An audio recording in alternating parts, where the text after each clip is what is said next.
kumbe nilikuwa nikisumbuliwa na asa na mimi sikujua, lakini sasa nimegundulika, nimepata dawa nzuri, nashukuru.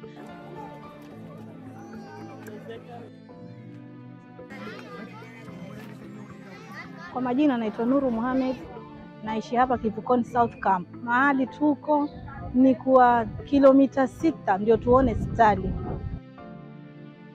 Kwa miguu ni shida kutembea kilomita 6, na ukisema ni boda ni pesa.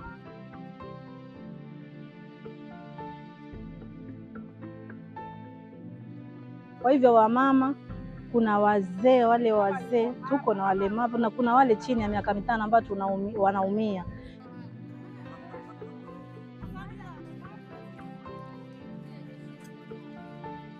Lakini kwa kupata huu msaada wa leo tumeshukuru sana, ambayo dawa hata nikikanyaga nikienda kule nitaambiwa naenda nunua, nikienda kununua sina pesa.